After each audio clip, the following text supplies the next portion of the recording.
Greetings, Dave. Well, I appreciate you coming on the show tonight. I've been reading the book. I'm very excited to have you on here. I've been listening to some of your interviews with other radio hosts as well. And I was kind of telling people that I grew up, like yourself, a rock and roll fan. And I grew up in Texas, and I used to read in Rolling Stone magazine about Laurel Canyon and just how cool it sounded and all these rock and roll bands that were out here. And while my personal taste kind of leaned more towards the British rock bands of the day. I was really into Zeppelin and things like that. I loved the idea that there was this idyllic kind of wonderland in somewhere in California where beautiful girls and pine trees and swimming pools and 24-hour parties existed. And the governor would even hang out with these people. And so I've always had a bit of a fascination with it. So when your book came out, I had already read a couple of chapters online. I was like, I really hope I can get this guy to come on the show. So I appreciate you coming on, and I'm really enjoying the book. Well, thank you very much for having me, and glad you're enjoying it so far. Yeah, I mean, and when I say that, there's some pretty dark subject matter in here, but I'm a rock geek and kind of a person who wants to know a lot of things. So there's some dark issues in here, but I'll tell you what, you're doing really well with this book. I mean, it seems like people have grabbed onto it and you're getting a lot of press over it. So I congratulate you and wish you well in the continued success of this, because it looks like it's doing great. I'm still not sure what to make of it, to be honest with you. It's all a little overwhelming and a little unexpected, you know. I knew my hardcore fans, you know, who have been following me for many years now online would be excited about it, but it's just really seems to be very well received so far. You know, it's got like 3 or 4 online reviews that have been overwhelmingly positive, and like almost 3 dozen Amazon reviews that are all but one are overwhelmingly positive. And I've been getting orders from all around the world, from across Europe and from South America and Australia, and just it's a little overwhelming that so many people seem to be aware of this book. And it's only been on the market for 6 weeks now, I think it is. And so it's a lot to digest, and I'm feeling like my previous books are being a little slighted now, because my other books have been out for like 10, 12, 13 years. And this one already has more Amazon reviews than they do. So, but you know what? This may be the book that breaks you wide open and gets people to revisit those. I know I'm going to go and buy the additional books as well now, because I've enjoyed reading this one. So this might be the one, man, for you. Yeah, maybe it's just so weird, because in the past my books have arrived with no fanfare whatsoever and just kind of quietly sat there on Amazon and waited to be discovered, and so to have a book that's already been more reviewed in 6 weeks than my previous one has been in 10 years, is it's a little strange. It's a lot to try to wrap my head around at this point. So, but I'm cautiously optimistic that it will continue to do well and reach a wider audience. So, time will tell, I suppose.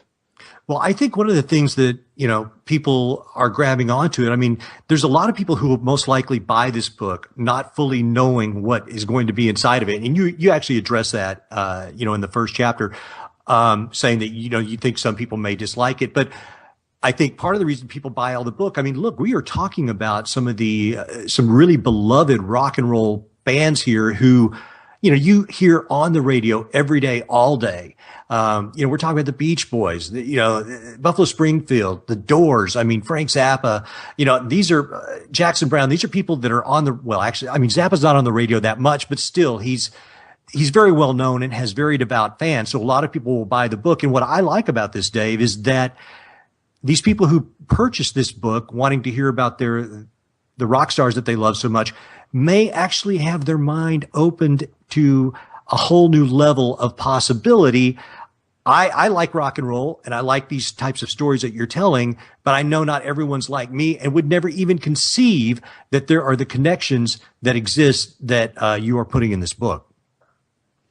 Yeah, it's I mean, a lot of people do not even realize just how many people came out of that canyon in a very short amount of time that became just these huge iconic artists that, like you say today are like household Yes. names, and that you can hear every day, even now on, classic rock stations all across the country. I mean, everyone from the Doors and Love and the Byrds and Buffalo Springfield and the Mamas and the Papas and Frank Zappa and the Mothers of Invention, the Monkees, the Beach Boys, Three Dog Night, Alice Cooper, Crosby, Stills and Nash, Crosby, Stills, Nash and Young, Poco, the Flying Burrito Brothers, probably a whole bunch of others that I'm leaving out. I always do because there's just so many. It's the Eagles, and then all the singer-songwriters. James Taylor, Jackson Browne, Joni Mitchell, Judy Sill, Judy Collins, Carole King. The songwriters like Paul Williams and Warren Zevon before he became known. Just an amazing array of artists that came out of there, and to this day, the people just revere these people. They're still very much iconic figures, and there's a tremendous amount of interest in them, and so, there's no doubt in my mind that a percentage of the people that stumble across this book are, aren't going to find it that it's exactly what they think it is. Right. And because, I mean, in the past, my books, there hasn't been a lot of mystery, and, if you look at my previous titles on like Amazon, in the section where it says, like people who shop for this book also looked at, and, there are all these conspiracy titles, but with this one, there's some of that, but also you'll see in there, that people that looked at this book also were looking at Michael Walker's Laurel Canyon or Barney Hoskins' Hotel California or Harvey Kaepernick's Canyon of Dreams, the more mainstream tellings of the Laurel Canyon story. So, yeah, some of the people that get it might be in for a bit of a shock. And, some of them will find it very intriguing, very interesting. And, some of them will probably be prone to dismiss it, especially the people that really don't want to let go of their idols, Sure. And so, yeah, we'll it's... Are the Monkees not real? Is that what And well, then, the of course, Monkees are stealing my dreams. There's also the Charles Manson thing. Charles Manson weaves his way through this entire storyline, and there is still to this day just intense fascination with Charles Manson. You could fill a whole section of a bookstore with everything that's been written already on him, and people just can't get enough. This is true. So in addition to my usual audience, there's a huge potential audience of people who, are interested in one or more of the artists, that were involved in the scene. And then the serial killer Charles Manson type people that, can't get enough of that. So, there's a huge potential, way more so than anything else I've ever done, for real crossover potential, with this book, and it just remains to be seen, how many hands it gets into, I guess. So, well, hopefully we'll entice some more people tonight to buy it. I want to jump right in because we've kind of told people a little bit about these rock stars that they're expecting to hear about, but they're probably saying, okay, Michael, but why is this interesting and why is it on your show? So I want to go all the way back to something that Dave, and I live here in LA. You and I discussed, the fact that we live in LA earlier today on the phone. And you know what? This Lookout Mountain Laboratory, Dave, we've got to talk about this because this is a strange facility that I had never heard of until I read your book. And when we start weaving all of these tales later in the show about potential ties to these rock stars, to military intelligence, covert or ops, this to me is a good way to kind of get people hip to this idea that, look, Laurel Canyon was not just fairies and unicorns and rainbows and moonbeams and all that. Well, maybe there's some moonbeams, but let's talk about Lookout Mountain Laboratory. Explain to people what that was and how that came about. Yeah, I had never heard of it either. I've dug pretty deep into the conspiracy literature and, poked my head into some pretty dark corners. And I had never seen or heard any mention of this facility that's, right here in the Laurel Canyon, right in the LA neighborhood. And that's one of the things that really inspired me to look into this whole story, was the reference to it that Michael Walker threw out in his Laurel Canyon book. And just kind of as a little throwaway fact, it was literally like one sentence. He was talking about something that didn't quite fit the hippie peace and love vibe. And then he threw in just, parenthetically threw in, also not seeming to fit in was the covert military installation. Right. And then he just moved right on. And I'm like, whoa, dude, back up there. That's not the kind of thing you just toss on the table and then walk away from, That is not a crumb. Yeah. What are you talking about here? And so I started looking into it, and sure enough, there was indeed a covert military installation in full operation, beginning well before the 60s, music scene, and carrying on through at least until 1969 when it was officially decommissioned. But some reports claim that it was active even longer than that. But it absolutely was in operation during the Canyon's heyday. From when the Byrds first kind of kicked off the folk rock revolution in 1965, I think, through at least 1969. And all of these hippie, peace, love, and understanding types just were all literally huddled around a covert military installation that officially at least served as a film studio. A fully equipped, in-house, the only film studio in the world reportedly that had everything they needed, soup to nuts to make films in-house without having to shop anything out. They had an animation department, special effects department, film vault, sound stages, audio facilities, just everything you could possibly need, state-of-the-art facility, hidden away in Laurel Canyon. And that at least was the official function, but it was kept so well hidden for so many years that, it's hard to say what else could have possibly been going on there. I mean, during the time it was in operation, it was completely unknown. And up until very recently, it was completely unknown, even within the conspiracy community. That's right.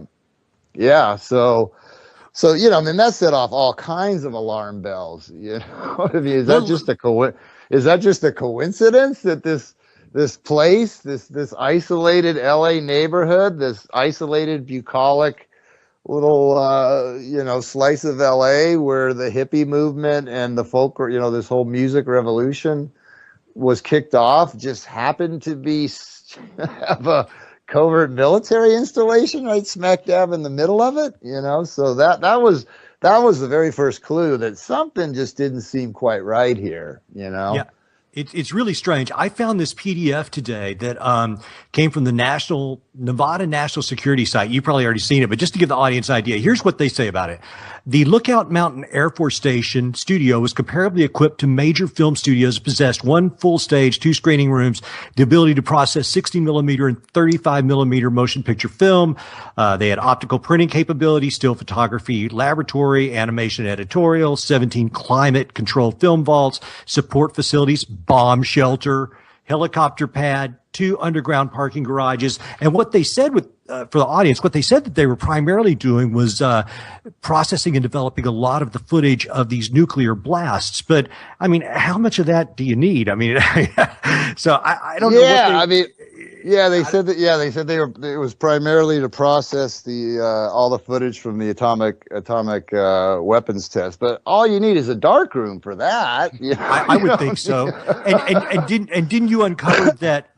Why did they have to fly the stuff all the way out to Laurel Canyon, by helicopter secretly to this, to this full service entire film studio just to process film? That doesn't even make sense, And apparently they had civilians as well as military people there from within the local film business, and these people had top secret clearance to work there.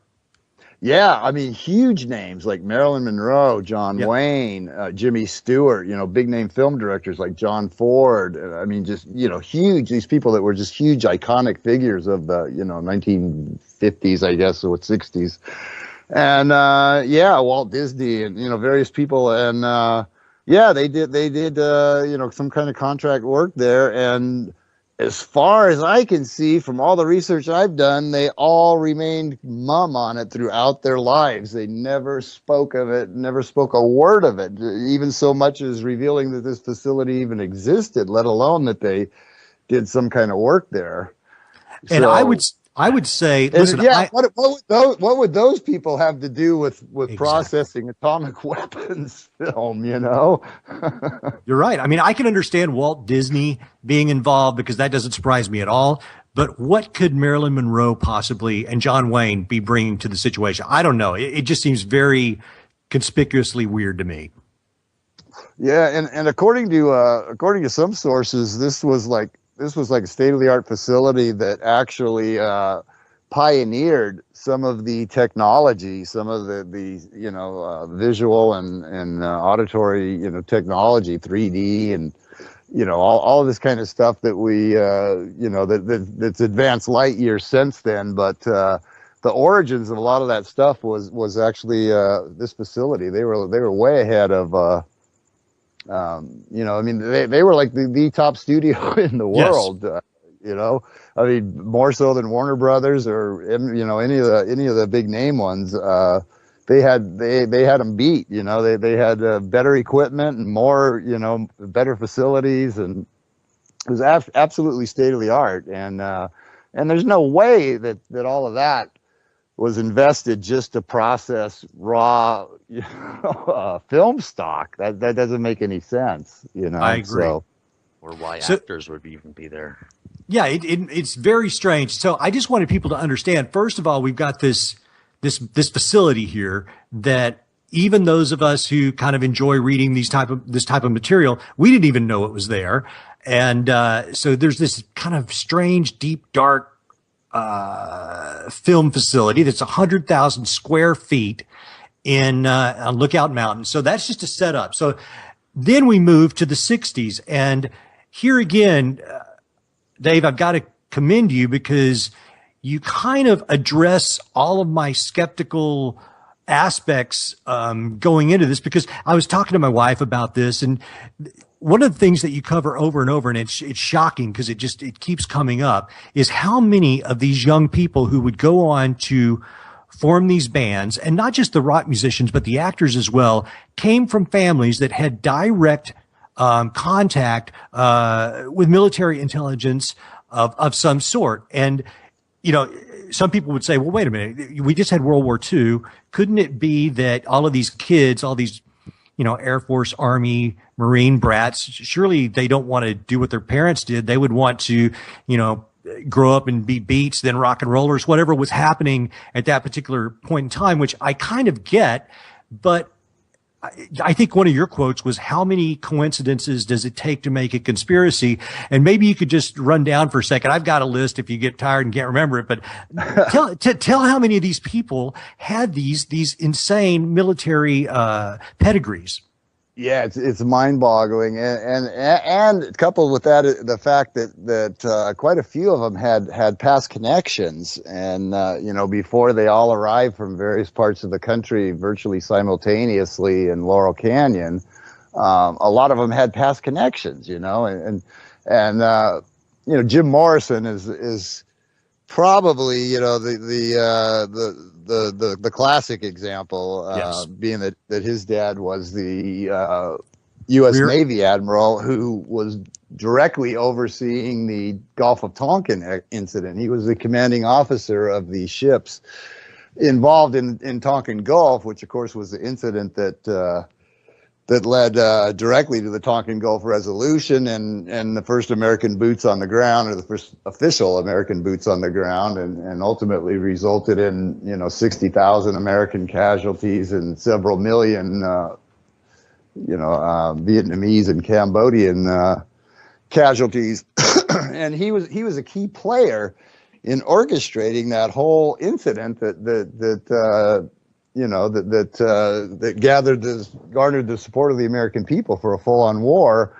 And virtually simultaneously, here's his son arriving on the scene on Sunset Strip, Laurel Canyon scene, as this huge icon of the anti-war movement. And Yes. There's a huge irony there, obviously.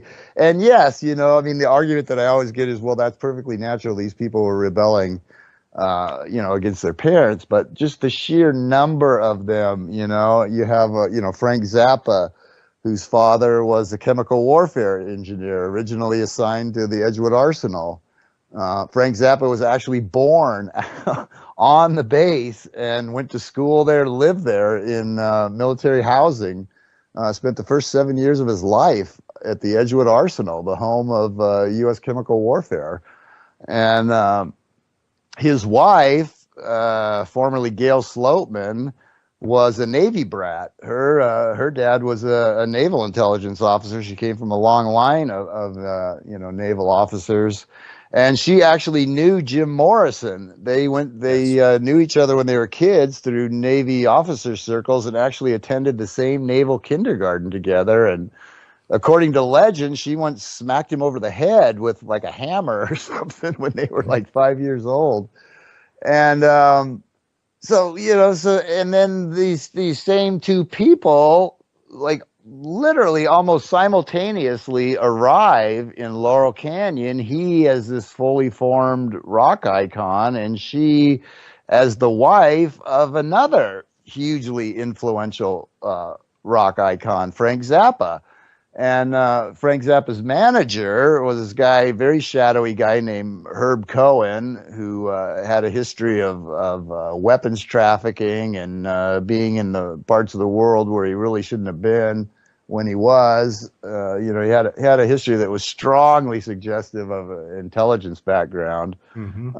Who was his manager, and his cousin just happened to be Howard Kalin, who also happened to take up residence in Laurel Canyon at the very same time, and who also just happened to front a wildly successful rock band known as the Turtles, which was another one. So you have these three of the biggest name frontmen that come out of this canyon virtually simultaneously, all having these curious past connections and all coming from the same sort of background, Well, and let me throw in Papa John Phillips, because didn't he cross paths with Morrison at one point as well? He and Mama Cass, I think, attended high school with Morrison. I think you bring up.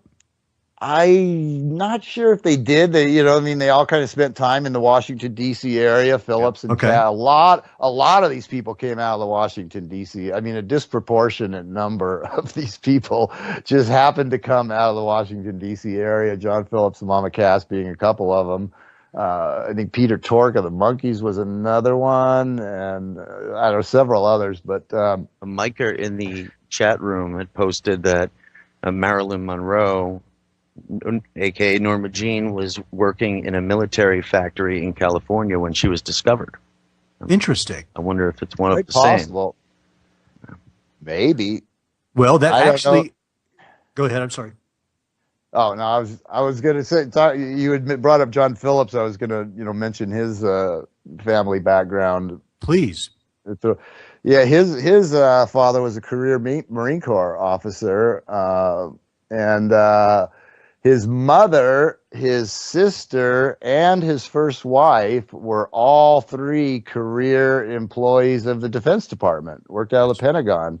And not only that, but his first wife was Susie Adams, who was a direct descendant of John Adams, second president of the United States. So, that's another theme that runs through the book is sort of these, I don't know what you call them, bloodline families that Sure. go back to like the founding of the country. David Crosby being another one, Graham Parsons. Quite a few of these people come from these like blue blood families that have wielded considerable power in this country for 200 plus years. So that's John Phillips. Background and there's all kinds of other ones. Stephen Still's father was some sort of a mercenary who did a lot of contract work down in various hotspots in Central America. David Crosby's father did naval intelligence work during World War II. Jackson Browne was actually born on a military base in post-war Germany. All three of the guys from the band America were sons of Air Force officers who met on a base in England that was known for being something of an intelligence outpost. Who else? Emmylou Harris was from a career military family, spent her whole childhood, jumping around from military base to military base around in and around Washington, D.C. Well, I think you also mentioned I'm sure a bunch of other ones that I'm forgetting. I mean, it's mind-boggling how many of them came from that background. It's just. But what were you going to say? Well, you know what? I'm going to back up a little bit because I was thinking about something else a second ago. Because you said that a lot of these young actors of the time also had military backgrounds, which we'll touch on in a second. But I want to back up to Herb Cohen for a second because being a rock and roll fan, I've read a few, rock bios over my life, and but I was not a huge rock bio kind of guy. But I read No One Gets Out of Here Alive, when I was in college and things like that. But one of the things that always struck me as weird, besides the fact about Morrison's father in the Gulf of Tonkin, was that Jimi Hendrix's manager, like Herb Cohen, seemed to come from this shadowy, and I'm a really big Hendrix fan, came from this shadowy background, and he was extorting money from Jimmy. I believe big that time. Yeah, he was. And this guy was just no good, straight up. And there's possibly evidence that would point him as did he admit to Alan Douglas that he was involved in Jimmy's death? I don't know if he admitted it. He admitted it various times, or he bragged of being an intelligence operative. He didn't keep any big secret of that, and he was a very, very shadowy, very sketchy character to say the least. He was exploiting Hendrix to an extreme degree, and Hendrix had this really weird episode where he was like kidnapped or some, very shadowy, kind of vague. The details have always been really very vague and sketchy on that, but apparently he was like kidnapped for a few days or something, and his manager and his relationship with his manager were bizarre to say the least, and Jeffrey ended up dead, not long after Hendrix, or he faked his death.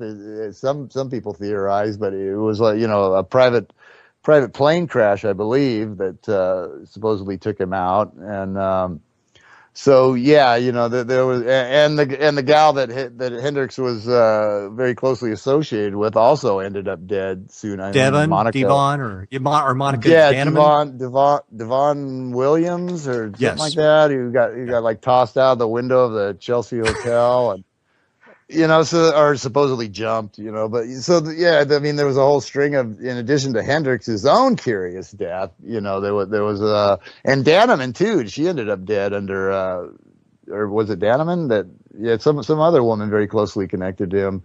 So there was a whole string of curious deaths connected to Hendrix and yeah, his manager. There was definitely his manager was seriously sketchy to say the least. And he wasn't the only one. Him and Cohen. I mean, there was a lot of that going around. So, well, let me ask you this. Something else strange that just showed up time and time again was the amount of suicides, or quote unquote suicides, that seemed to occur to the parents or surrounding families. And a lot of people go, okay, come on. You're talking about rock and roller suicide. What's the strange thing? But it just seemed like a lot of their parents of these musicians, their parents would commit suicide. Yeah, to a shocking degree. Yeah, a lot of these people came from homes that had been, were one or sometimes more than one parent had committed suicide. I mean, a lot of, I mean, I'm having, I think Chris Hillman might have been one of them, and I think Graham Parsons did. Terry Melcher definitely was. Graham Parsons was. Yeah. Well, his dad supposedly killed himself anyway. Peter Fonda, two of Henry Fonda's, wives. Peter Fonda and Jane Fonda. We haven't gotten into that yet, but you mentioned the young actors that were also part of the scene, and two of his wives committed suicide, and who else? The guy that recently went to jail for shooting the gal in his castle, the producer of the Phil little Spector. crazy Phil Spector. Yeah, he was a child of suicide, and I mean, there was a lot of them. I'm leaving a lot of them out. One of the Manson girls, as I note in the book, takes the grand prize for that by far. She actually had 3 parents commit suicide, amazingly enough. Both of her biological parents reportedly committed suicide, and then she was adopted, and one of her 2 adoptive parents committed suicide. So she saw 3 of her parents supposedly kill themselves. So that's a pretty high bar right there. I don't know if anybody else can top that one, but there was an astonishing number of these people who came from homes where one of the parents had killed themselves, and oftentimes under situations that suggested that it may have been something other than suicide, but listed as suicides at any rate.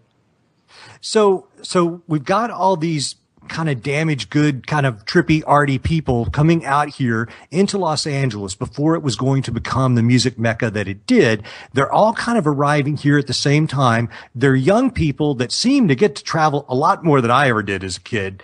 We read that all these guys, they're down in Guam or El Salvador, and next somebody's in Haiti. And I mean, all of these people are crisscrossing the country, going into third world countries, et cetera. And yet, they're in their late teens, early 20s. They finally wind up in Laurel Canyon before it's blown up into this music mecca. How they all decided to come out here at the same time is an unusual thing. And perhaps, I've played in bands, and certainly there's places that you'll want to go at different times. It seemed like there's about to be a scene there. And so that's a possibility. But at the time, LA wasn't really a rock and roll place, and rock and roll hadn't really begun to have the prominent place that, I mean, listen, you had the Beatles and the Stones in the UK. But in America, this was still a new thing. And yet these people all came out here around the same time. Yeah, it came together with a remarkable speed, and there was no logical reason. I have a quote in the book from Neil Young saying, "We don't really know why we headed out. We just, the Pied Piper was calling," or some such thing, and they came out from Canada, from like Toronto, quite a few of them. The guys from Steppenwolf and Neil Young, and one of his bandmates in Buffalo Springfield, and who else was up there? I think Joni Mitchell was originally up in Canada, and the Mamas and the Papas were like down in St. Thomas in the Caribbean or something, like completely cut off from the rest of, and you had these people just all over the place who just all of a sudden decided, hey, we need to go to Laurel Canyon of all places. And yeah, you know, I mean, people look now and they say, well, of course they came out here. This is where all the record companies are. This is where all the clubs are. This is where the live music. But what they don't understand is they didn't come here because of that. They actually created that. Right. They are the reason. I mean, they arrived, and next thing you know, clubs are popping up along Sunset Boulevard like mushrooms, you know, out of nowhere. You got the Whiskey and the Roxy and the Kaleidoscope and the Ciro's. just all Ciro's and London Fog and all kinds of ones that are long forgotten now. Pandora's Box and I don't even, you know, just on and on and on. Beto Litos and It must have been all a these clubs fantastic time to be on that strip. just these clubs just start, you know, so the bands arrive, there's no real music scene, there's no real club scene, but all of a sudden now here's all these venues for them to play. And then next thing you know, they got their own a new radio station, and they got their own publications, you know, Rolling Stone starts and LA Free Press publishing, you know, so it's just like all of these pieces just seem to magically come together where they didn't before exist. And, you know, so there was no reason initially for them to come here, but once they arrived, suddenly there was a reason for them to be here, you know? Well, it was all very odd. It was just a very odd series of events that all these people from all over I mean, not just all over the country, but even from out of the country, from Canada. John Kay and one of his bandmates came all the way from Nazi Germany to join the Laurel Canyon scene. You know, I mean, these people were coming from everywhere and congregating in this one isolated geographic area that initially there was absolutely no reason for them to be there, you know? And so yeah, it was very, very odd, very, very odd turn of events, to say the least. Well, let's use the Byrds as kind of a test case, because here's one of the things that was very strange to me when reading your book. Now, generally, when a rock and roll band forms, you know, you've got a group of people who've been trying to learn their instruments for a while, and occasionally you'll get a band who's maybe made up of people that are not technically gifted, like a punk band or what have you. But usually, a band is made up of people who've been in many bands before, and they've been trying to learn their instrument and their craft. And then once they get together, if they can stay together, then it's an uphill battle for a few years. You know, playing some clubs, trying to get booked in clubs, trying to get good enough to be professional, then to write some songs, and then try to get enough good songs to maybe put out an indie record or get on college radio. And then after that, you're trying to get a record deal with a major label. Long story short, this is a process that usually takes most bands, you know, several years. And yet, here's this band, the Byrds, who is the first band to break out of Laurel Canyon, and everything went down for them in a matter of months. Yeah, it was astonishing, and especially considering that two of the guys had never even ever in their lives even played the instruments that they were assigned to play. You know, Yeah. I mean, you had Chris Hillman, who was by all accounts a virtuoso mandolin player. You know, but he was a mandolin player, and he played it in bluegrass band. I mean, he completely different instrument, completely different style of music. And he's the guy that they draft to be the bass player of the world's very first folk rock band. I mean, the drummer, Michael Clark, he was a bongo player. You know, it doesn't exactly translate to holding the drumsticks in your hand. And, you know, so two of the four guys had literally never played their instruments before in their life. And yet they're the guys that you know, form this literally groundbreaking band, and like you say, had a recording contract seemingly overnight. We're in the studio cutting records in, you know, in no time at all. And you know, well, you also said that someone gave them their instruments. Yeah. It was Naomi Hirschhorn. I thought that was I don't know. I get confused between them. I do too. Springfield, because they both, you know, I mean, they both Yeah. got these big names in them, and they were kind of the two big flagship bands of the time. But yeah, they well, both of them, yeah, just benefactors just happened to come along and give them all these nice shiny new instruments that they didn't even actually know how to play. I mean, Gene Clark and David Crosby were passable guitar players, but certainly certainly not what you would consider accomplished musicians, at least not initially. And the other two had never played their instrument. The only one who was had any actual talent on the instrument he was hired to play was Roger Jim McGowan, who was a very good 12-string guitar player, but yeah, the rest of them couldn't play. And most of their first album was it was written by people like Bob Dylan and Pete Seeger. They took these folk rock classics or folk classics and sort of electrified them. And none other than Jim McGowan, none of these guys actually played on their first couple albums. It was all done by studio musicians. So there was a very, very manufactured nature to the band initially. These people were literally cast more for looks than for their actual musical talents. And their first album was created by taking songs written by other people, having it performed by studio musicians, and then overdubbing some vocal harmonies from the actual band members. And gotcha. I tell you what, Dave, hang on just a second. I hear the music. I think we're going to take a break here at the top of the hour, but when we come back, we're going to have Dave McGowan back on and start looking at some of the actors and some of the remaining weird aspects of Laurel Canyon. This is Michael Parker, Electric Pyramid. Going to take a break.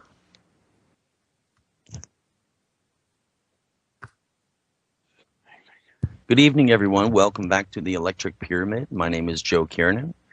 I would like to encourage everyone to head to Revolution Radio, freedomslips.com, where you could find many interesting things, including the chat room, which you'll find with a lot of fantastic, knowledgeable people, many discussions covering many different topics.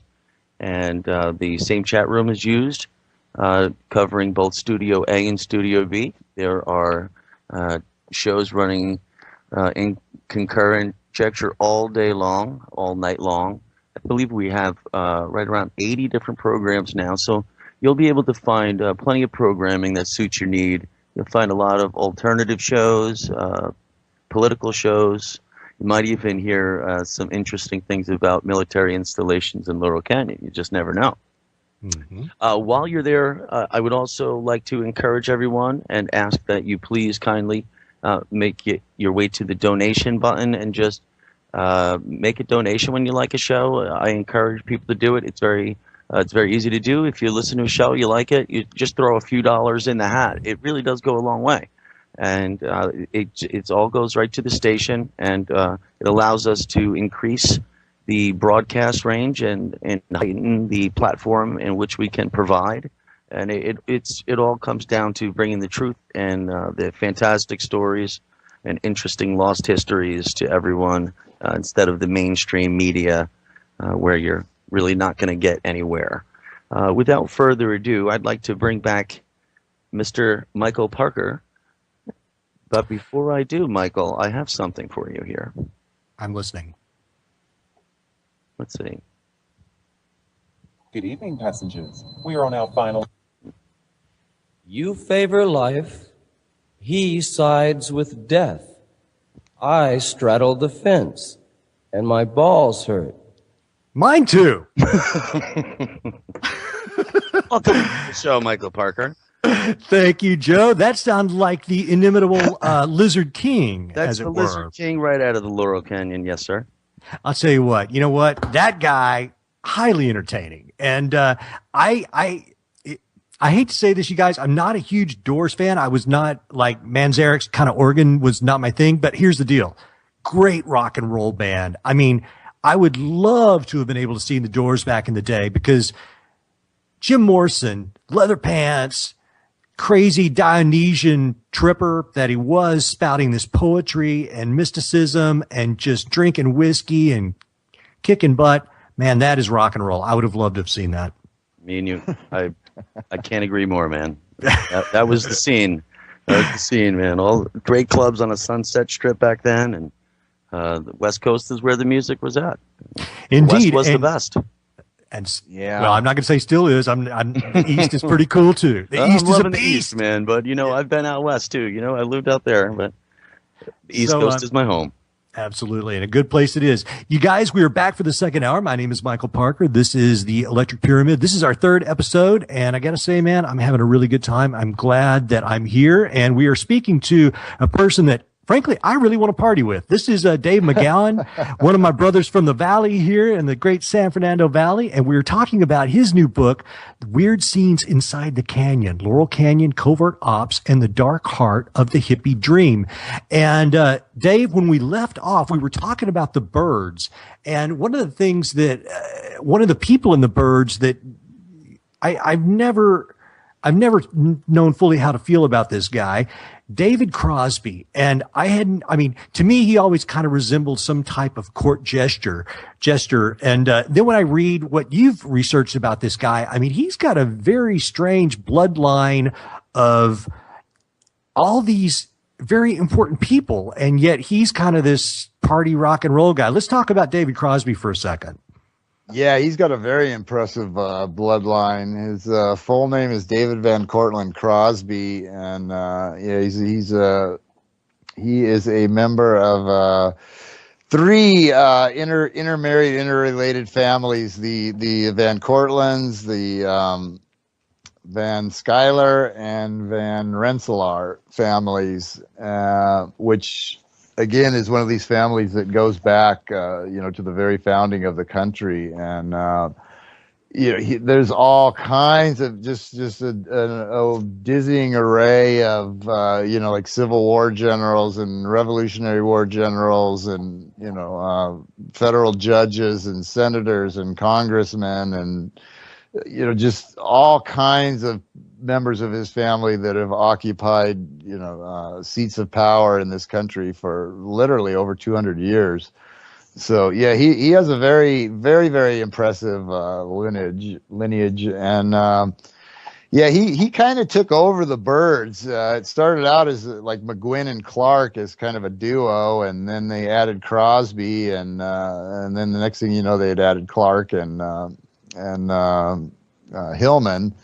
And voila, they become the Byrds. And one of the things I was going to say, we were talking about kind of the manufactured nature of them. And one thing that surprises people is, that tends to surprise people, is when I toss out the Monkees, in the mix, or mention individual Monkees, and, people are kind of taken aback by that, like, that I'm treating them as if they're a real band and whatnot. But the reality is that they were very much a part of the Laurel Canyon scene. Yes. You can see pictures of Mickey Dolenz hanging out in Mama Cass's front yard, hanging out and jamming with David Crosby and Eric Clapton. These two hugely iconic figures. You're like, what is Mickey Dolenz doing with them? He was just an actor, And but they were very much accepted as part of the scene. They were very much a part of the scene. They can be seen in all kinds of pictures from the Laurel Canyon days. And there are a couple of reasons for that. One of which is that the other artists in the canyon knew something that the public didn't, which is that the people that were actually playing the instruments on the Monkees records were the very same people that were playing on the Beach Boys records, and on the Mamas and the Papas records, and on the Turtles records, and on the Byrds records, So the Monkees weren't the only band that weren't playing their own instruments in the studio. And, and then there's the fact that a lot of these people, more than care to admit it, auditioned to become a Monkee. And, if they hadn't have been rejected, people like Stephen Stills would have had a much different career trajectory than what they did indeed have. Yes. While the Monkees are viewed as this artificial synthetic band, they were not far removed at all from a lot of the quote unquote real Laurel Canyon bands. Agreed. This is really making some sense in regards to David Crosby, because I have been so confused for the last decade or so on why when Melissa Etheridge and her wife wanted Here we to have go. a child, they got the sperm from David Crosby. And I was thinking, what a choice. I mean, at this point, I think he was on his second or third liver, and so many other things going on. And I mean, and it's not like he's built like a perfect male symbol. That he's not the perfect. It was male just specimen, the strangest choice for me. I actually referenced that in a joking way in the book and made that exact same point, is because I wonder the same thing. I'm like, this guy's obviously, not being chosen for physical attractiveness, or, I mean, why of all the guys that they could have, why David Crosby, And look at his reputation. I mean, the guy was always in and out of trouble, never for too long, but I mean, the guy, he's not Brad Pitt. He's got trouble with the law. He's got, major drug issues, kind of flaky, really just kind of sings back up. It didn't make a lot of sense. Doesn't seem to be the healthiest. He's kind of a short guy too. I met him once. He's a little guy. Well, short and round. The pieces start to fall. Yeah, it starts to make. I thought the exact same thing. That was the exact same thought that I had. I've been baffled. I'm right there with you. Right there with you on that one. But I mean, that really lends. It makes a lot of sense in that regard. Yeah. But in the fact that it makes sense, it's actually kind of troubling. Of course. And so, well, as long as we're talking about the Byrds, this is the perfect segue to talk about a part of the book that I also didn't know. And this is kind of the birth of the hippies, because it takes us, we're going to get you guys for the rest of the hour. We're getting dark. So put your big boy boots on, because from here on out, it gets pretty heavy. This brings us to the Palikas, and kind of the origin of the true hippie phenomena, which I think most people, 99 out of 100 people would probably say hippies originated in San Francisco. And yet there was this strange man and his group of kind of young to underage girls who may have been the true origin. Can you speak to that, Dave? Yeah, that does appear to be the case. That surprised me as well, because like everybody else, I have always viewed the hate as the spiritual center, the birthplace and spiritual center of the whole hippie flower child, countercultural movement of the 1960s. I mean, 99% of the people, that's the first place their mind goes, when that topic comes up. That is the place that everybody associates as being the birthplace and really the sort of center of the hippie universe, really. And so I was quite surprised to find that it actually started here a couple of years earlier and sort of migrated up there. And the main people behind it seem to be this Vito Palikas and his wife and his sidekick Carl Franzoni and their band of very strangely attired dancers. They had like this sort of freeform dance troupe, and his wife is actually opened up this sort of little clothing boutique and was, according to a lot of accounts, the first one to really start selling hippie fashions. And to a large extent, they were the people that really started introducing the clothing styles and the hairstyles and the whole, what quickly evolved into the whole hippie look and lifestyle. And the Byrds and they were key players in really kind of spreading that across the country, because when the Byrds, after they got their start and kind of made a name for themselves here in LA, they launched their first nationwide tour, the first band out of Laurel Canyon to do a nationwide tour, and they specifically took these people on tour with them all over the country to like these little Midwestern towns and stuff, and which was quite shocking to say the least to Bible Belt America and whatnot in the mid 60s. And that was really a lot of people's very first introduction to what was soon going to become the whole hippie look and the whole hippie scene, introduced by them. Yeah. And these people, this Palakas and his his girlfriend or wife, and Carl Franzoni, his buddy, and then all these women. The way I understand it, if I'm getting this right, is when these bands were first starting out, really the built-in scene was these hippies that would go to the show. So then all of the just normal folks would come wanting to see the circus. They really didn't care so much about who the band was. They were hoping to see these hippies, which were these people that we're talking about. And the club owners got hip to that really quick. Like, hey, we want these people here because when the normal people come to see the rock show and the hippies, then we need to have some hippies. And that was where these people kind of became little stars of their own within this subculture. They were kind of the kings of the strip. They were let in free and pandered to by the club owners who wanted them in the audience. And in the early days, it was as much about the spectacle on the dance floor as it was about what was happening on the stage, which also helped to draw attention away from the fact that a lot of these bands weren't that good, by the admission of their own managers and agents and producers and whatnot. I have quotes in the book saying, these guys really could not play very well live, right. But nobody noticed because they were so distracted by the spectacle of, and also by the Young Turks, who, we've referenced a couple times. Perfect segue. It was very, very widely advertised that people like Jack Nicholson and Peter Fonda and Bruce Dern and James Mansfield and Jane Fonda and Sharon Tate and all this whole Young Turks circle were heading out, on a regular basis and hitting these clubs. And, this was a time when just normal rank and file people like you and I could literally rub elbows with these, up and coming, people that were going to become huge Hollywood stars.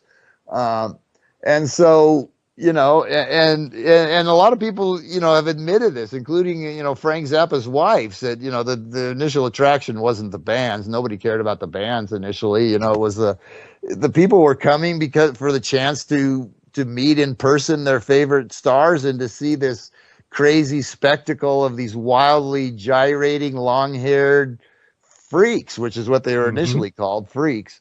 And so that was what filled the clubs, because nobody knew who these bands were. Nobody knew what these clubs were. These were all new clubs. They didn't have an established clientele. These bands were unknown. Nobody knew who they were. The scene was brand new.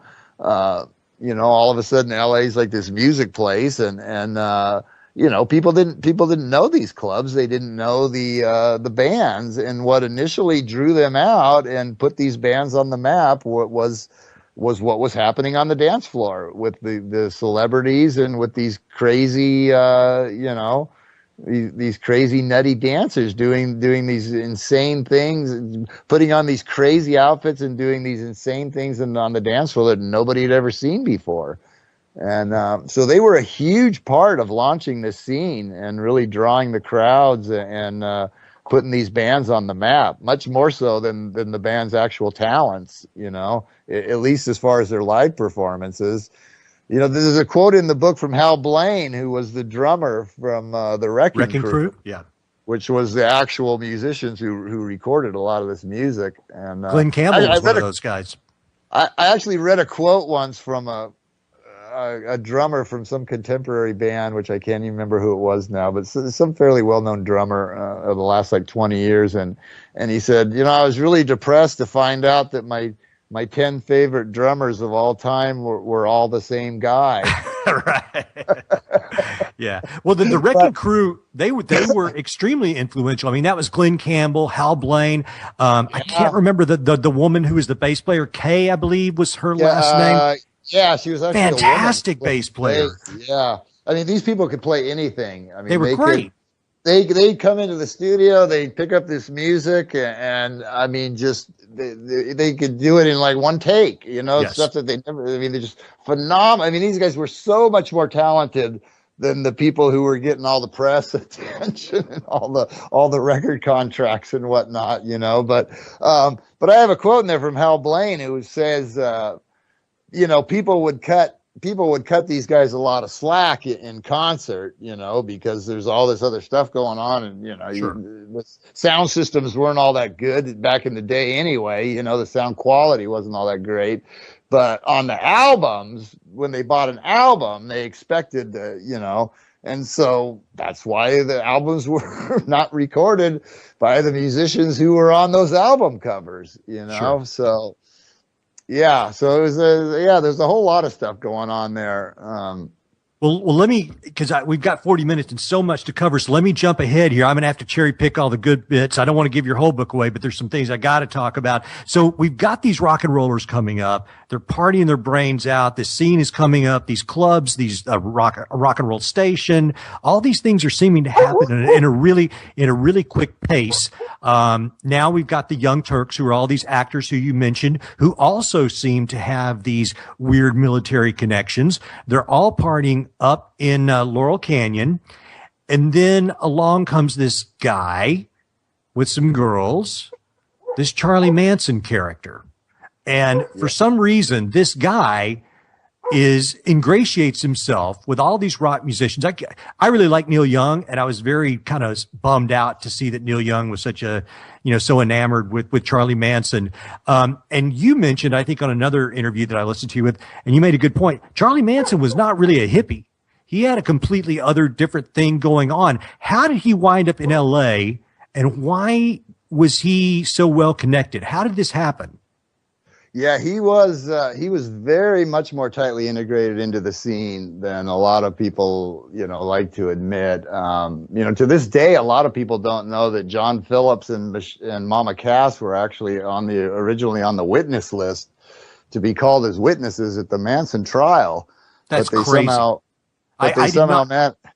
They somehow managed to avoid getting called and largely kept that out of the press. But they were so close to the scene that they were actually scheduled initially as witnesses at the trial. But that's kind of largely been buried over the years. But Phillips was very close. Mama Cass, you know, Dennis Wilson, of course, famously let him and his family live in his house for an entire summer. You know, where he met various other people, including Neil Young, who lobbied to get the guy a recording contract, you know, and it's just, you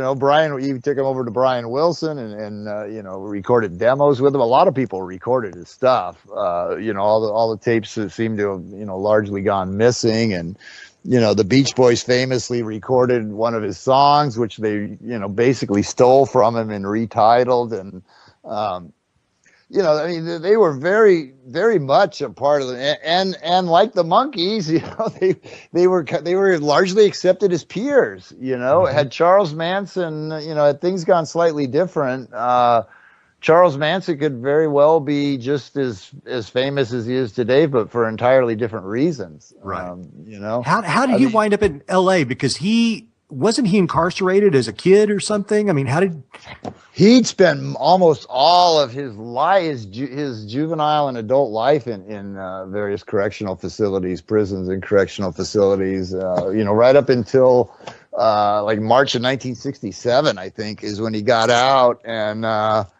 arrives on the scene and immediately starts, you know, establishing industry connections and gathering a following. You know, this guy's like you know, he's considerably older than the rest of the crowd. Most of these people are, you know, barely out of their teens, and Manson's, you know, well into his 30s, and he's an ex-con, and he's this little, you know, scrawny little guy, not much to look at, and yet he arrives on the scene, and, you know, he's being courted by all of these, you know, these rock stars, and he's got people following him. You know, I mean, just this huge entourage of beautiful women, you know, that he's carting around with him, and he was very welcome in a lot of places because he brought all of these very young, attractive, and very willing women along with him who would do basically anything he told them to do, you know?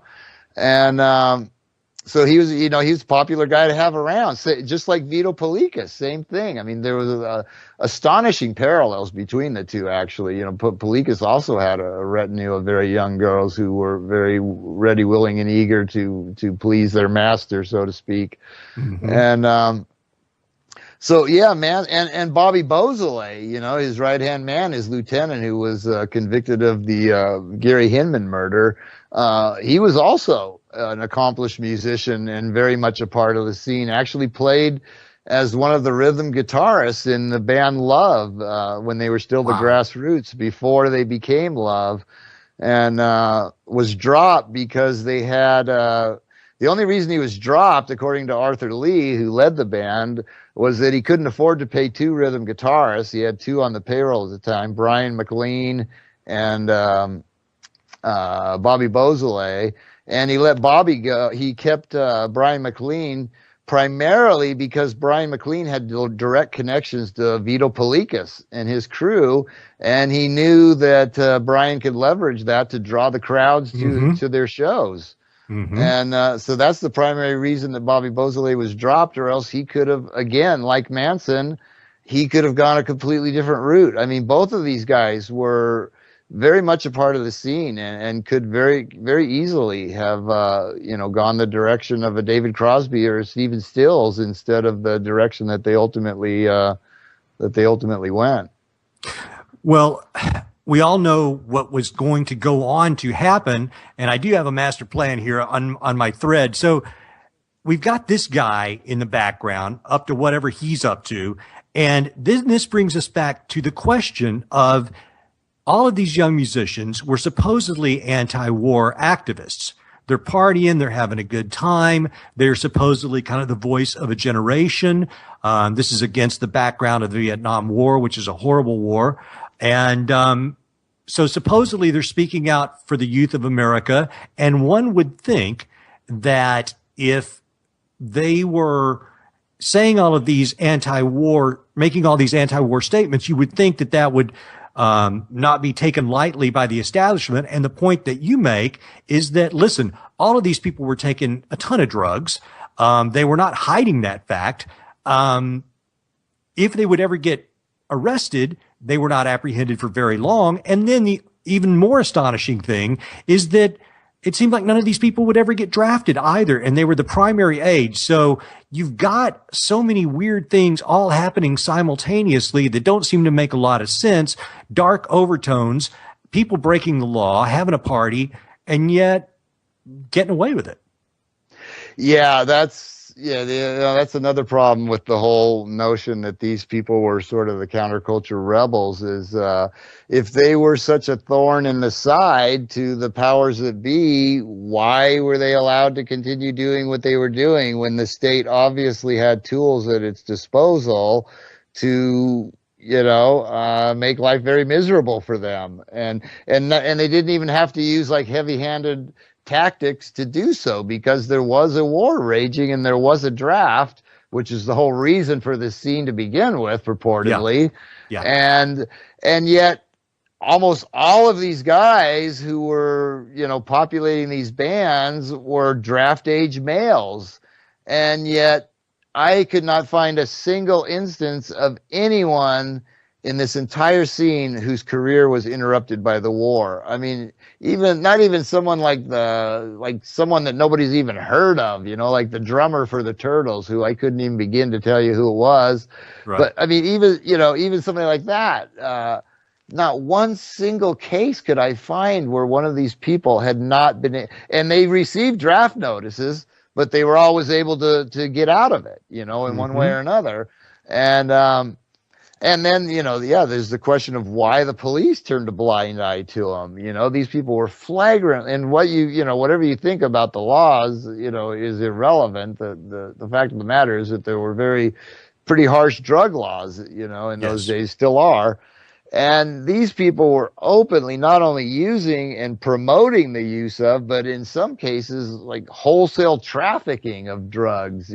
John Phillips admitted that he was running a wholesale drug trafficking operation and got barely a slap on the wrist for it, And that happened over and over again, where the state could have very easily dropped the hammer on these people and instead let them walk away unscratched, and so you got to wonder why were they not drafted? Why were they not arrested? Why did none of these people serve time? Why were there no consequences for their blatant flouting of the law? And I have quotes from people saying that there was virtually no police presence in Laurel Canyon at all, that the police never even came up there, like, why? There's this whole community of drug fiends, and they're in this ice, and you got to understand that Laurel Canyon is a very kind of isolated place. There's really only kind of one way in and one way out.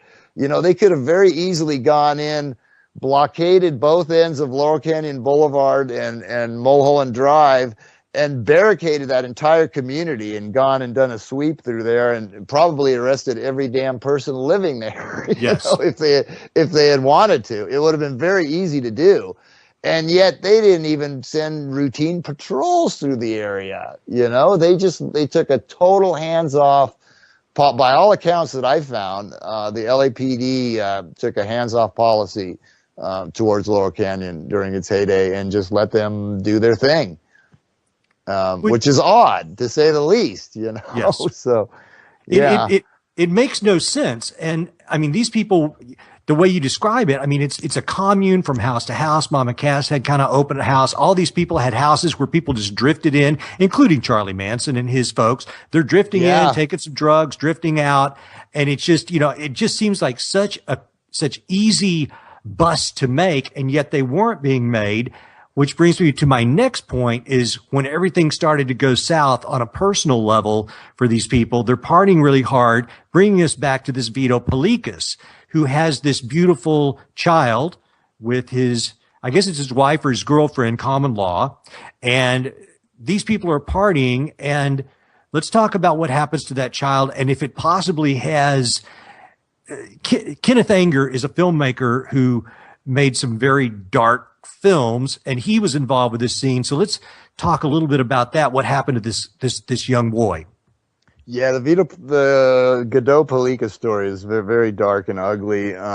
He died at the age of 3. He was sort of this golden child who got a lot of attention, considering that he was only on this planet for 3 years and that his father was, purportedly this completely unknown guy. Kid got a lot of attention. He's prominently featured in the Mondo Hollywood film. He was featured in Life magazine for some reason. He was presented as this sort of golden hippie child that, was just a beloved, tow-headed hippie kid, and had some very curious connection to Kenneth Anger. He was actually, according to reports, he was Kenneth Anger's first choice to play Lucifer in his Lucifer Rising film, which is totally creepy. Which is bizarre. Yeah, I mean, what did Kenneth Anger? I mean, first of all, what connection did he have to this kid, and what did he see in him that made him believe that this little kid embodied Lucifer?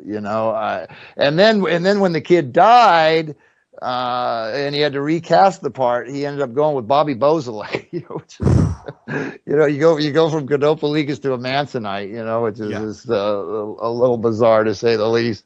But yeah, so he had some kind of, they were obviously connected to Kenneth Anger, who in turn was closely connected to Anton LaVey's, Church of Satan, and there's all kinds of weird Church of Satan and Scientology and process church intertwined lines going through this story, and but this kid ended up dead 2 days before Christmas, like on December 23rd, I think, 1960. That's almost a solstice, which I think, that's like a winter solstice. It was like, it was on the winter solstice. This kid who had been, handpicked to play Lucifer, turns up dead on the summer solstice at 3, just like barely 3 years old. And there's so many weirdly conflicting stories of how this happened. According to various accounts, he was playing on the roof. He was either playing on some scaffolding and fell, or he was playing on the roof of the building and either fell through a skylight or fell through a trap door. And then there's a couple other stories that claim that he actually survived the fall and then was killed in the hospital through medical malpractice. And so there's like at least a half a dozen competing stories of how this kid died. And there's various abnormalities in his death certificate, like the fact that the authorities were not contacted by the parents after this quote unquote accident happened. They were contacted by the parents' attorneys, you know, because when your kid falls through a skylight, you know, the first person you want to call is your attorney, right? As you do. You don't want to call the hospital or anything, No. you know, you want to call you. So, yeah, I mean, yeah, there's just all this weirdness surrounding the death of this kid, and a lot of it to this day is shrouded in mystery. But, yeah, he died very, very much in proximity to the winter solstice after being, you know, targeted as sort of the embodiment of Lucifer. So, you know, there's a lot of occult overtones in there. Yes. And you know, to add to the creepiness factor, the parents went out dancing the very night, and this kid died at like, God, I want to say like 6:30 or something in the evening. Mm-hmm. And like within an hour or two later, the parents and their retinue were out hitting the clubs dancing as if nothing happened. Their only child dies 2 days before Christmas morning, presumably with his wrapped presents already under the tree. And the parents go out dancing, you know? And he's been handpicked. In what universe does that happen? I mean, how could anybody even think about it's just so, the whole thing is just so bizarre and so creepy, and there's just so many weird and creepy overtones to it that I think that it takes up like 2 chapters of the book is just because it's just so weird.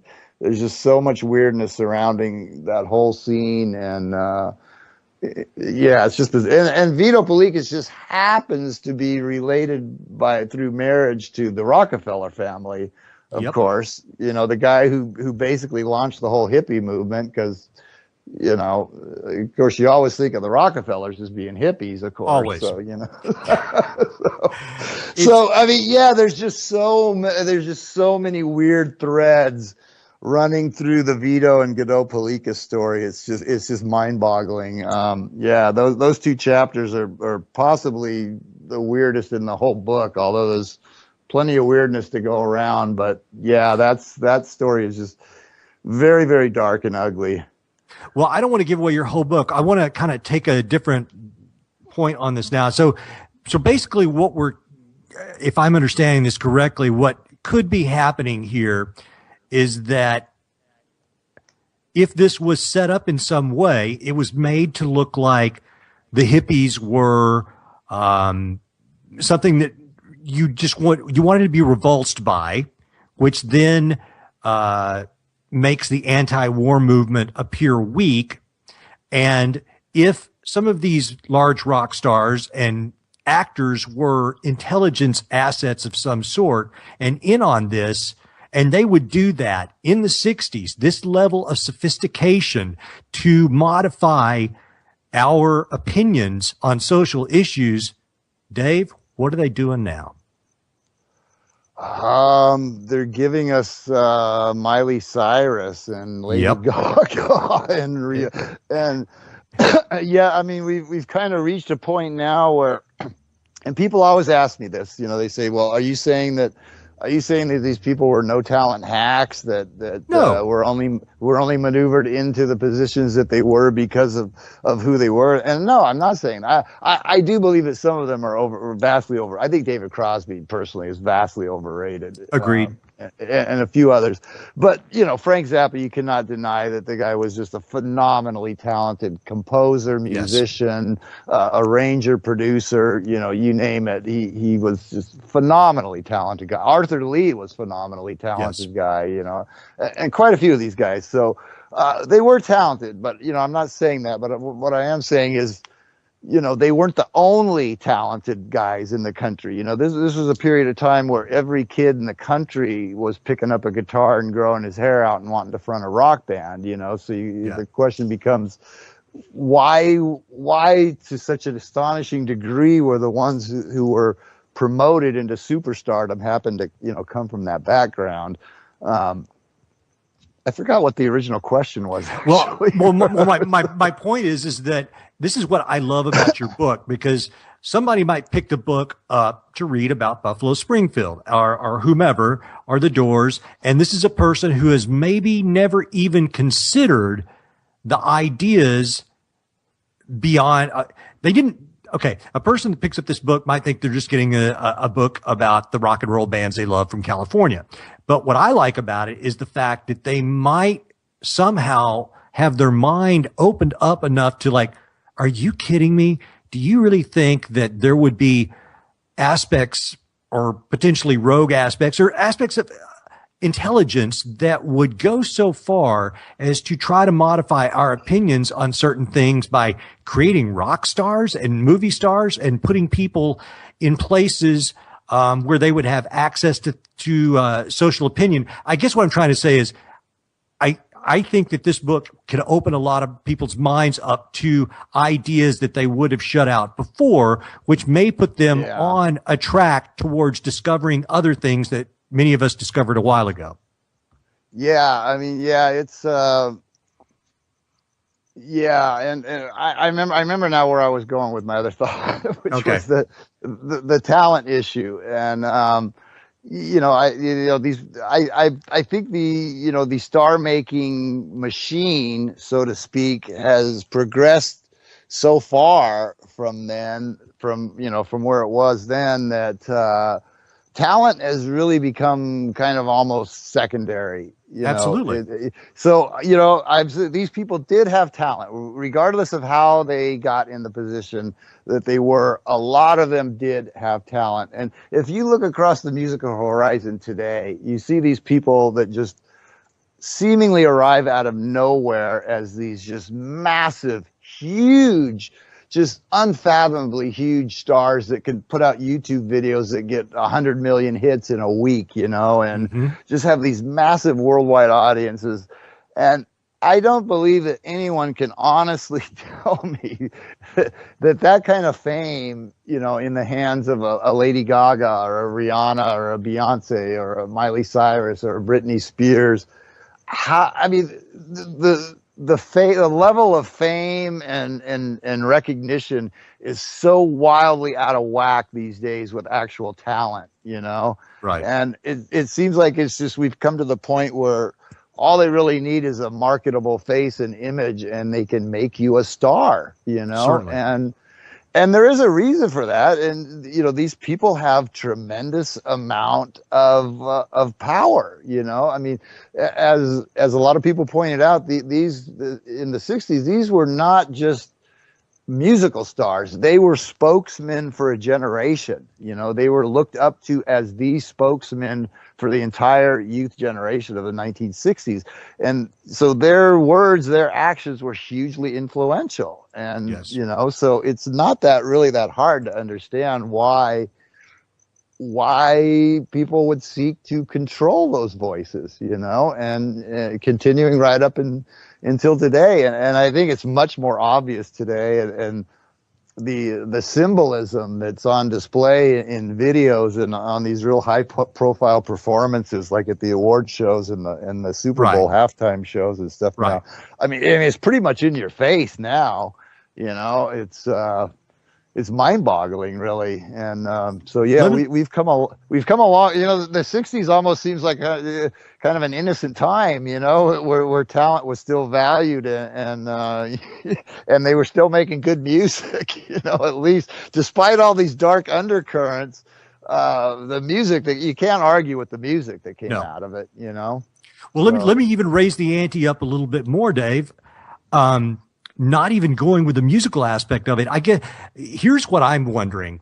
At that time, really rock and roll music, pop culture was movies and music, and that was the fulcrum. That was the primary point of popular culture. So rock and roll being the medium that was coming out of music, that was pretty much the most powerful form of pop culture of the time, that and movies. And now I'll ask you this. I would wonder, and I'm sure people have probably already talked about this, but I would think today that those same intelligence communities may now have moved into Silicon Valley or creating video games. What I'm saying is that the ways of modifying humanity's behavior, especially in America, you would use whatever the most state-of-the-art popular culture tools were at the time. And I do think, who knows, man, Angelina Jolie's probably an intelligence asset. I mean, she's just dying to be, Miss UN, Miss, Council on Foreign Relations. Who knows? Maybe she just. I know. Yeah, I know. Yeah, and how about Bono? Right.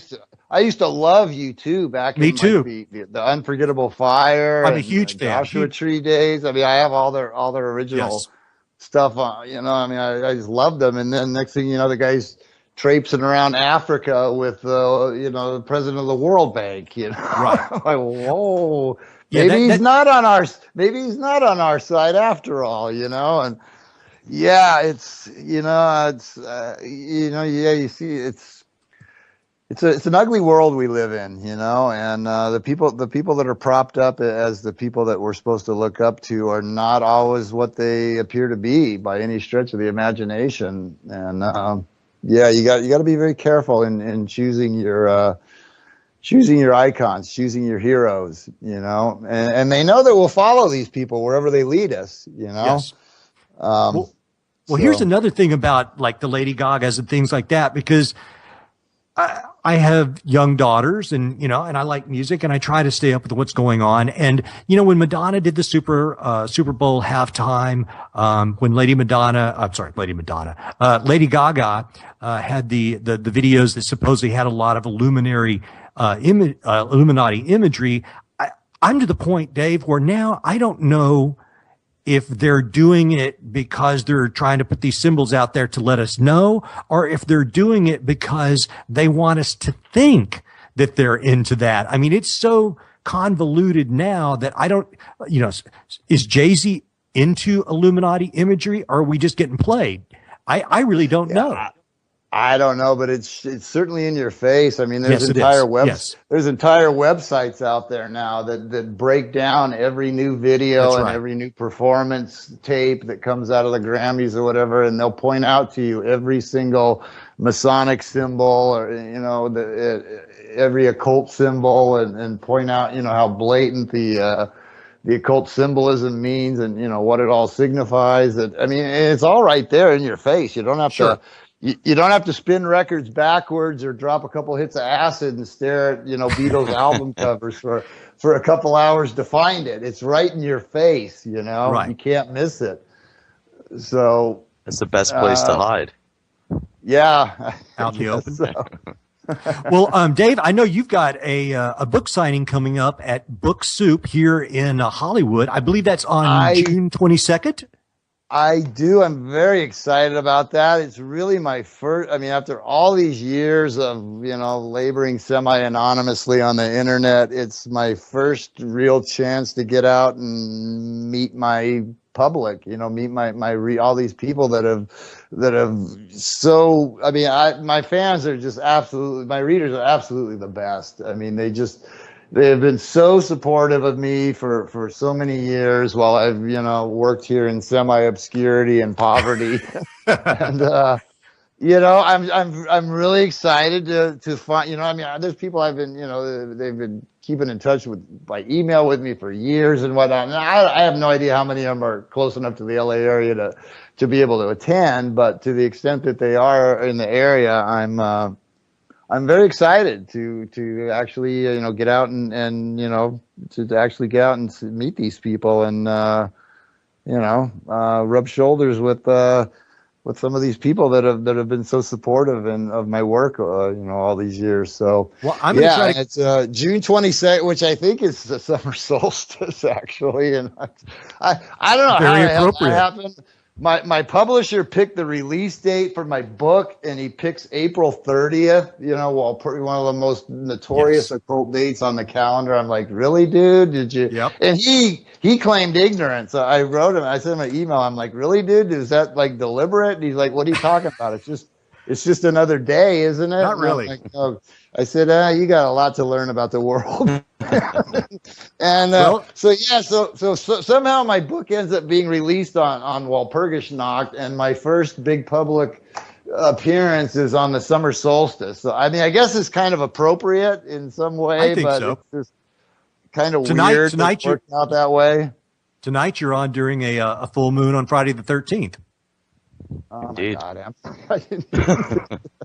my God, yeah. Oh my God, it's a big bright one, isn't it? Wow. I didn't mean to completely creep you out. There you go. Yeah, I don't know. It's all strangely appropriate, I guess. There's a certain synchronicity or something. Famous line from the Police, you probably haven't gotten to that part of the book yet. I know that's one of the last chapters. I'm probably about 200 pages in, so I haven't got to the Police chapter yet. Okay. So, well, I don't want to spoil anything for you. So. I know Miles Copeland and all that's in there. I did peek towards the back, but I think the last chapter I was on I was actually beginning. I was going to start the Steppenwolf chapter, which is kind of a bummer because I wanted to be able to add more to the story about love, but I haven't gotten to that chapter yet. It's weird because a lot of these bands. That is one of the toughest bands to dig up accurate information about. I'll tell you, man, they are so cloaked in mystery, and they were regarded as absolutely one of possibly the best band musician-wise on the Strip. Yeah. And yet never, they were label mates with the Doors, considered much better musicians than the Doors. And Arthur Lee was just a phenomenal talent, a vocalist, composer, multi-instrumentalist, arranger, producer. He wore all the hats, just like Brian Wilson and Frank Zappa. These guys were just phenomenally talented guys. And yet Love never really made it, and then a lot of the members of the band seem to have come to rather tragic ends. Yes. And there's just so much mystery shrouding them to this day, and and then the weird fact that they had a Manson member as an actual band member who's now sitting in prison for the rest of his life, and the Love story is a really odd one, and I wish I could have gotten a more detail than what I did. I dug up as much as I could, but that's one of the toughest bands. The one that's even harder than that is the Seeds. The Seeds with Sky Saxon. Their big song was "Pushing Too Hard." Yeah, and they were all closely tied to the Source and Father Yod, who then ended up dead, and who was this ex-Marine guy. And, he ran this vegetarian restaurant that was just laced with all this Masonic symbolism. And then he went off to Hawaii and supposedly died in a hang gliding accident. And as you do. That's a whole weird. That one I didn't even get into the book because I was unable to find enough to really put together a workable chapter, which was one of my big regrets. Because I know there's a really, really bizarre story in there somewhere, but very hard. Those two bands are very much shrouded in mystery, Love and the Seeds, and largely forgotten by most people except for real hardcore rock fans. There were two people, I know we're almost out of time, but there was two people that I wanted to ask you about, and this may come out of left field, but I actually really like Burt Bacharach. And he was certainly not part of the Laurel Canyon scene, but he was certainly a giant in popular music in LA at the time. Did he mix with these folks at all? Not that the name did not come up in any. I mean, I've read everything. I've read everything that I could find, every book, magazine, article, web post, I devoured everything I could find that's ever been written on the scene, and I did not find any. No, well, actually, I'm glad to hear that. I've seen. So you can still keep one of your heroes, right? Yeah. You still keep one of here's another person that I was wondering about that could potentially go on the Laurel Canyon death list, and it's an obscure thing, but Terry Kath, who was the guitarist for Chicago in like 76 or 77 or something. The guy like blows his head off accidentally, and I think that his wife was sitting right beside him, and she went on to marry Kiefer Sutherland, I believe. But did you come across anything regarding that? I did not. I wish you had told me that several months ago when I squeezed it in the. There's just, I mean, I'm sure I left out quite a few of it. There's a staggering number of deaths, which we didn't even get to that part. Just the rivers of blood running out of that canyon. Incredible. And all the houses burning down. It's just, there's such a backdrop of violence and violent death that is just in such stark contrast to the whole peace, love, and understanding vibe that we're supposed to associate, with the scene, and just mind-boggling array of curious deaths, including the Manson murders and the Wonderland, including the two most notorious mass murders in the history of the city of Los Angeles, which were both directly connected to Laurel Canyon. One of them actually happened in Laurel Canyon. And it's just, that's a whole nother aspect of the scene that's dark and ugly, is how many people came to unfortunate ends that were either killed either in Laurel Canyon, or people directly connected to the scene who came to very unfortunate ends, often under questionable circumstances. Well, these are all reasons for people to buy the book, and I hope that they will, because your Facebook, which I'd like to guide people to, it's just facebook.com, of course, /Weird Scenes Inside the Canyon, or go to Dave's website, which is Dave's Web, that's DAVESWEB.cnchost.com, where you can get autographed copies of this book from Dave. And Dave, brother, I hate to tell you this, I did buy this copy on Amazon because I wanted to get I wanted to get it in time to read it. And so I want to encourage everybody else to buy it directly from Dave, if possible. And you'll get an autographed version of the book. And to me, it's been a real fun ride. And it'll be worth tons of money when they kill me off one of these days. Absolutely, eBay that bad boy. But Dave, I really appreciate you coming on tonight and spending your time with us, because it's been a lot of fun for me. I appreciate you having me. I really enjoyed it. It was definitely one of the great time. one of the funner interviews that I've done. A couple of them have been kind of a challenge, but this one was really good. Well, I'm going to try to come to your book soup signing. They probably won't let me in with my copy, but I'll just buy one of your other books that day. And yeah, man, we got to go have a drink or something at some point, because I've got a lot of things to tell you that I didn't get around to tonight.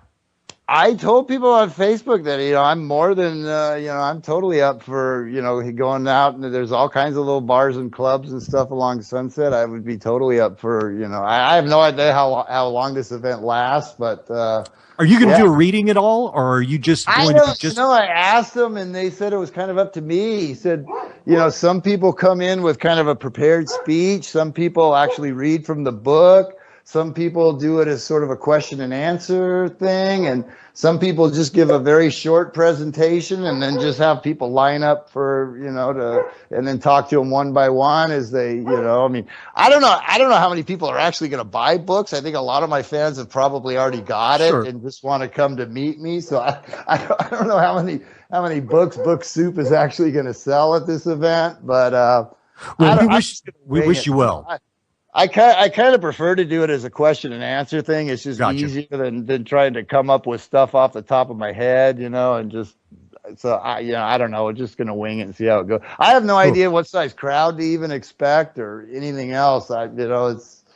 I don't know. It's coming up soon though, so it is. So you guys, I know we're coming up. Nervous, and we'll see how it goes. So. Well, don't be nervous. You'll be great. Dave, thank you so much for appearing with us tonight. I know the show's almost over. Like I say, guys, go to his Facebook page, Weird Scenes Inside the Canyon. There's lots of great photos. There's more really cool, groovy facts about the book. Dave, I've thoroughly enjoyed it. Joe, thank you for producing tonight. And, man, this has been a blast. Next week, we've got Chad Meek, the nephew of, our boy, George Van Tassel. So we'll be getting our UFO on and, giant rock and all that kind of weird stuff. But, Joe, anything else before we, put a bow on this one? Thank you for the great entertainment. Both of you, fantastic. It was a great program. I wish it went on a little bit longer, but, got to leave a little bit more for the rest of them. Live long and prosper, you guys. Always got to leave them wanting more. It was a pleasure, Dave. It was nice meeting you. Dave, Yeah, thank you. I had a blast. Thanks a lot, you guys, and have a good evening, night. Well, I guess it's night now. So, yeah. Enjoy it. Enjoy All it right. Friday the 13th. Good night, guys. Good night. Night.